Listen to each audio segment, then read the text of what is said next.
Bapak, Ibu, Saudara yang dikasihi dalam Kristus Yesus, pada hari ini kita tidak bisa bertemu seperti hari Minggu biasanya, dikarenakan kita melaksanakan ibadah di rumah masing-masing bersama anggota keluarga, dan kegiatan tersebut, walaupun tidak dilaksanakan di dalam gereja secara bersama-sama, kiranya tidak mengurangi sukacita kita, tidak mengurangi semangat kita, tidak mengurangi kasih kita kepada Allah, dan tidak juga kehilangan pengharapan kita kepada Tuhan.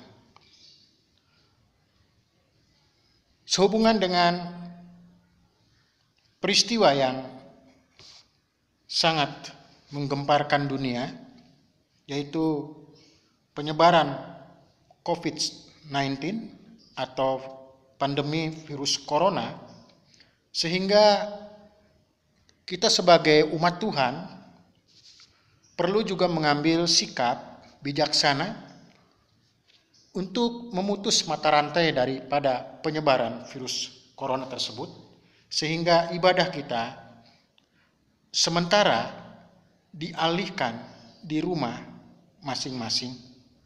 Sehingga hari ini izinkan saya untuk menyampaikan firman Tuhan melalui media sosial, sehingga Bapak Ibu muda-mudi terkasih dalam Kristus bisa mengikutinya dengan penuh kerinduan dan hati yang terbuka.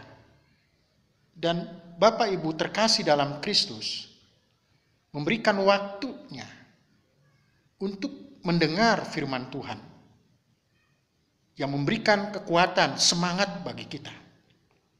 Sehingga dalam situasi yang dihantui dengan ketakutan ini, kiranya setiap umat Tuhan, saya, Bapak Ibu, muda-mudi sekalian, tidak dihantui oleh roh ketakutan. Memang fakta, akibat dari virus corona begitu luar biasa, telah menelan banyak korban jiwa. Tetapi bagi anak-anak Tuhan, jangan sampai kita kehilangan kekuatan, kehilangan iman, pengharapan kita kepada Allah, dan semangat kita, motivasi kita di dalam pengiringan akan Tuhan tetap tertuju kepada Dia, sumber kehidupan itu. Pada hari ini adalah bagian khotbah yang ke-13 dari judul besar Belajar dari Biotoko Pegawai Istana di Kapernaum. Dan subtema hari ini adalah yang ke-13, judulnya Motivasi Benar. Mengapa judul ini muncul? Dan bukan sebuah kebetulan.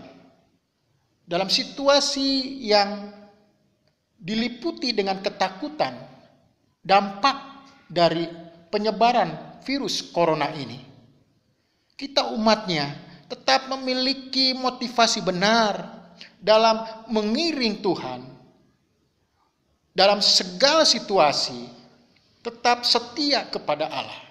Tetap membangun hubungan intim, membangun hubungan yang akrab dengan Allah melalui doa, melalui pembacaan firman Tuhan, melalui meditasi bersama dengan keluarga. Saudara-saudara yang dikasihi Tuhan Yesus, hari ini kita akan membaca bersama firman Tuhan yang diambil dari Injil Yohanes pasal yang ke-4 ayat yang ke-47 sampai yang ke-50. Dari Injil Yohanes pasal yang ke-4 ayat 47 sampai yang ke-50. Demikianlah firman Tuhan. Ketika ia mendengar bahwa Yesus telah datang dari Yudea ke Galilea, pergilah ia kepadanya lalu meminta supaya ia datang dan menyembuhkan anaknya, sebab anaknya itu hampir mati. Maka kata Yesus kepadanya, "Jika kamu tidak melihat tanda dan mukjizat, kamu tidak percaya." Pegawai istana itu berkata kepadanya, "Tuhan, datanglah sebelum anakku mati." Kata Yesus kepadanya, "Pergilah, anakmu hidup." Orang itu percaya akan perkataan yang dikatakan Yesus kepadanya, lalu pergi. Demikianlah pembacaan firman Tuhan yang akan mendasari hari ini ke depan. Bagaimana motivasi kita sebagai anak Tuhan, sebagai orang percaya di dalam Kristus. Saudaraku yang dikasihi Tuhan, motivasi benar ini bukan sekedar hadir begitu saja, tetapi itu bersumber dari hati yang bersih, yang tulus, murni, tidak ada motif lainnya. Jadi motivasi benar itu berasal dari hati yang bersih, tulus, murni, dan tidak ada motif lainnya. Dalam Injil Markus 7:21 dikatakan, sebab dari hati orang timbul segala pikiran jahat, percabulan, pencurian, pembunuhan, perzinahan, keserakahan, kejahatan, kelicikan, hawa nafsu, iri hati, hujat, kesombongan, kebebalan. Artinya bahwa motivasi benar itu berasal dari hati yang benar, yaitu hati yang telah dimurnikan, telah dibersihkan oleh firman Allah, oleh kuasa Roh Kudus. Sehingga setiap umatnya tentunya harus ada dalam situasi di mana Roh Allah, Roh Kudus bekerja di dalam hati setiap kita.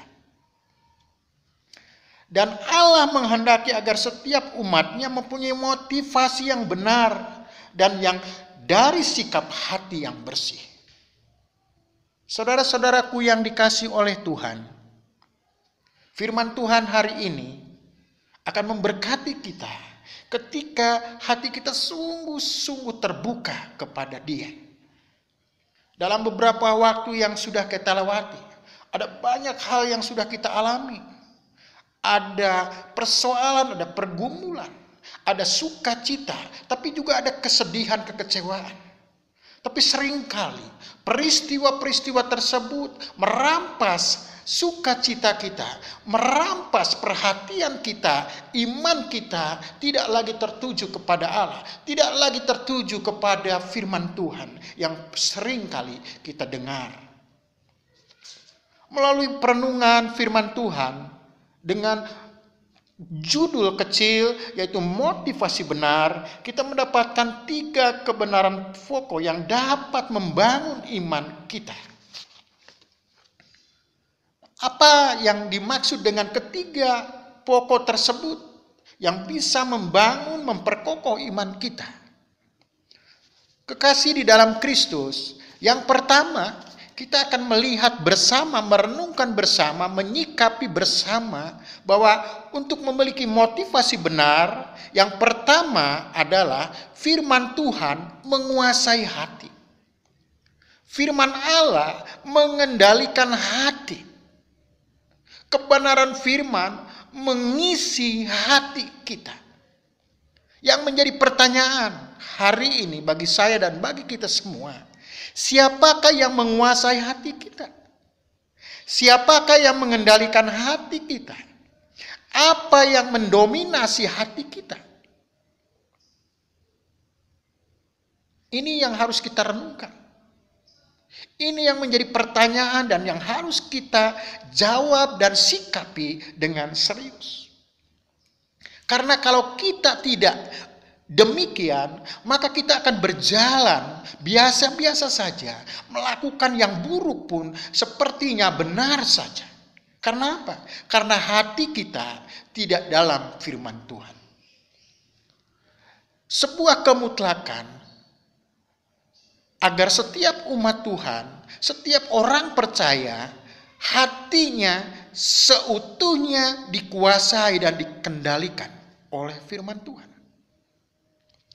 Alasannya karena firman Allah sanggup memulihkan, firman Tuhan sanggup membersihkan, firman Allah sanggup memurnikan hati kita.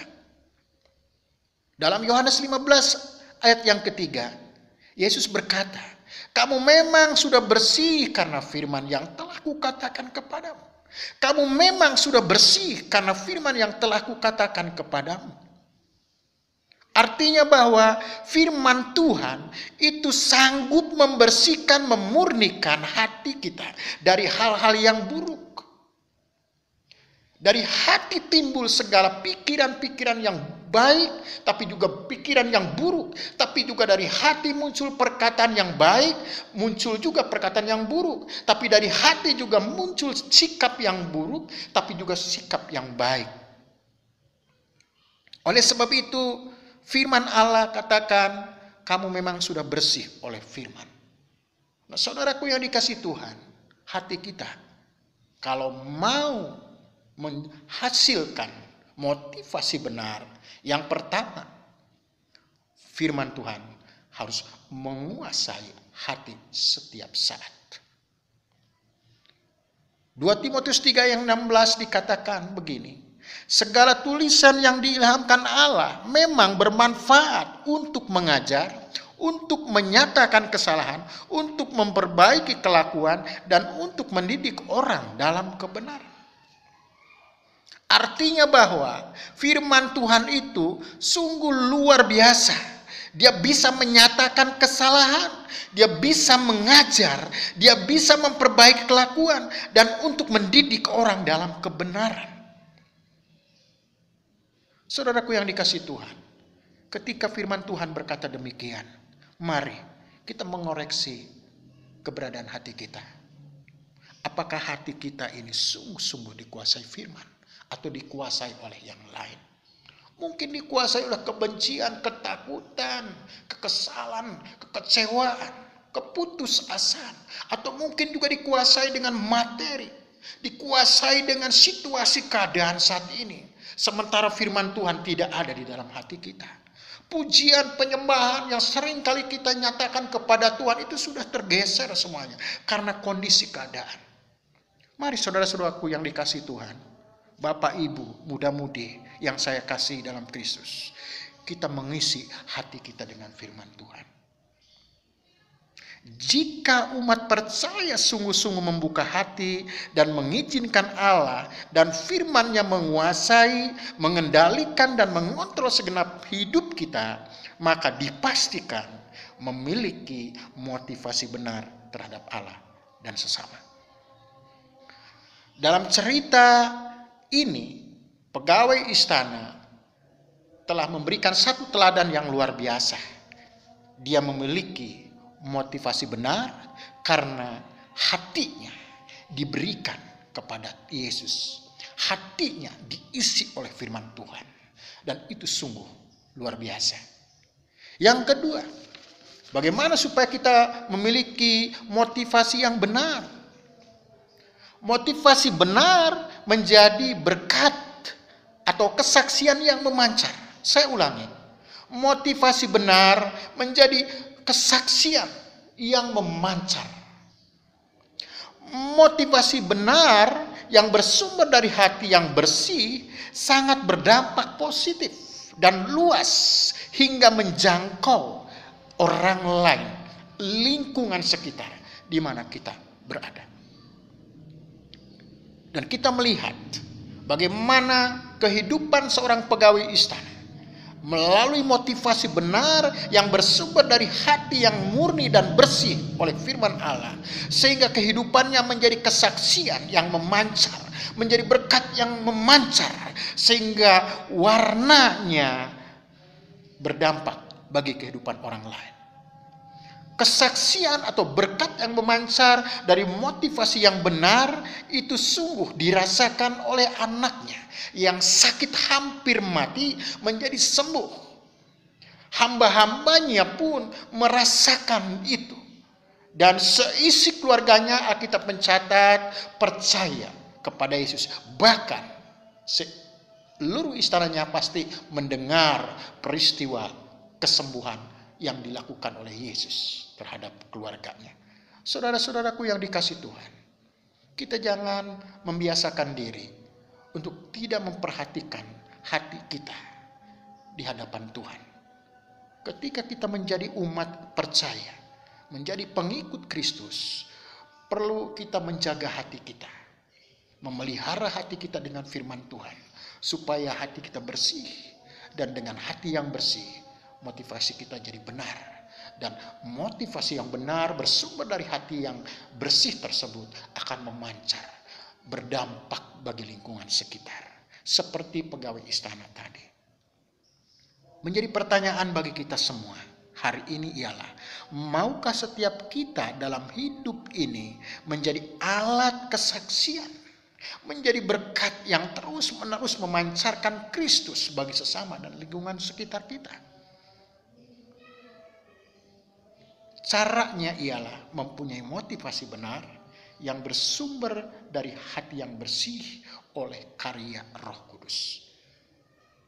Jadi motivasi benar itu pertama, kalau firman Tuhan menguasai setiap hati kita. Dan yang kedua, motivasi benar yang bersumber dari hati yang bersih, dimurnikan oleh firman, itu akan menjadi berkat yang memancar dan berdampak sangat luas bagi lingkungan sekitar.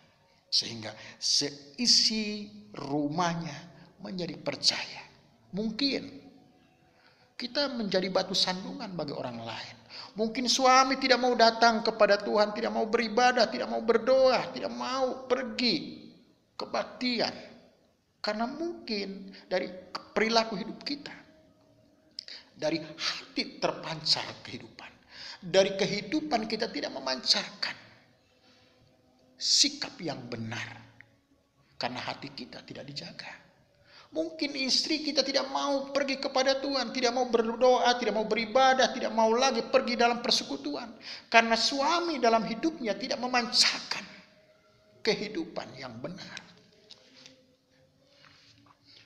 Rekan muda-mudi, mungkin temanmu, sahabatmu tidak lagi mau datang ke gereja, tidak mau lagi datang beribadah. Mereka sudah menjauhkan diri dari Tuhan. Karena apa? Karena dari kehidupan kita tidak memancarkan kasih Tuhan. Tidak ada yang dapat diambil dari kita. Kenapa? Karena sikap kita, perilaku kita tidak memancarkan hal-hal yang baik sebagaimana yang Tuhan kehendaki. Dan itu berasal dari hati. Sehingga ketika hati kita tidak dikuasai firman Tuhan, sehingga ketika hati kita tidak diisi oleh kebenaran firman, maka akan muncul motivasi yang tidak benar dan tidak menjadi berkat bagi orang lain. Saudaraku yang dikasihi Tuhan, mari pertama hati kita isi dengan firman. Setiap hari, setiap saat kita membaca firman, merenungkan firman, minta Roh Kudus untuk berkarya, membaharui hati kita. Yang kedua, motivasi benar menjadi berkat atau kesaksian yang memancar. Sungguh luar biasa. Kita masuk sekarang yang ketiga. Motivasi benar itu sangat penting. Karena berdampak sangat positif. Dan ini sangat memuliakan Tuhan. Yang ketiga, anugerah keselamatan dari Tuhan menjadi alasan utama motivasi benar. Saya ulangi, anugerah keselamatan, kasih karunia keselamatan dari Yesus menjadi alasan utama motivasi benar. Satu-satunya motivasi yang mendorong sehingga setiap umat Allah mempunyai sikap hati bersih yang diwarnai motivasi benar ialah telah mengalami kasih karunia keselamatan yang dikerjakan oleh Kristus Yesus atas hidup kita. Jadi anugerah keselamatan itulah yang memotivasi, mendorong, sehingga setiap umat Tuhan yang percaya kepadanya memiliki motivasi benar. Jadi menjadi alasan mengapa motivasi benar itu ada, karena sudah mendapatkan anugerah keselamatan tersebut. Dan Alkitab katakan di dalam Efesus pasal 2 ayat yang ke-10, karena kita ini buatan Allah, diciptakan dalam Kristus Yesus untuk melakukan pekerjaan baik yang dipersiapkan Allah sebelumnya. Ia mau supaya kita hidup di dalamnya. Saudaraku, satu kalimat yang menjadi renungan hari ini adalah untuk melakukan pekerjaan baik. Motivasi benar itu adalah bagian dari untuk melakukan pekerjaan baik. Motivasi benar yang berasal dari hati yang bersih, yang murni, itu adalah bagian dari pekerjaan baik. Dan itu sudah dinyatakan, diwujudkan oleh seorang pegawai istana. Saudaraku yang dikasihi Tuhan, Alkitab menyadarkan kita sebagai umatnya bahwa yang mendorong motivasi benar ialah semata-mata kasih karunia yang telah menyelamatkan kita. Bahkan Alkitab berkata sebelum kita ada, sebelum dunia ada, bahwa kita sudah dipersiapkannya untuk melakukan pekerjaan baik.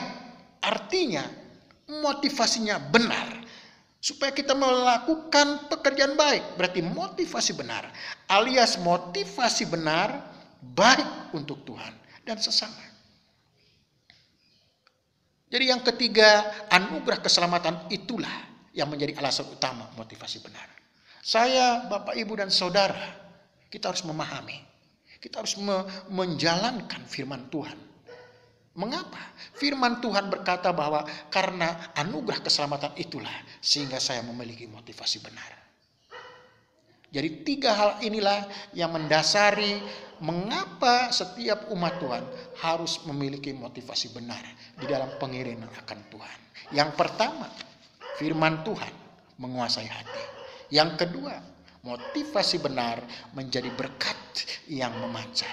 Yang ketiga, anugerah keselamatan dari Tuhan menjadi alasan utama motivasi benar. Demikianlah firman Tuhan. Renungan pada hari Minggu, pada ibadah hari ini. Kiranya firman Tuhan memberikan terus kekuatan, menumbuhkan terus iman kepada Yesus. Dan doa kami sebagai hamba Tuhan, kita semua senantiasa dalam perlindungan Tuhan, tetap sehat, tetap semangat, tetap membangun hubungan dengan Tuhan. Minta kepada Allah, Roh Kudus untuk terus berkarya, sehingga tetap kita hidup di dalam motivasi yang benar. Mari kita berdoa. Bapa yang di sorga, Allah kami yang hidup, Allah yang kami kenal di dalam nama Yesus Kristus Tuhan dan Juru Selamat kami.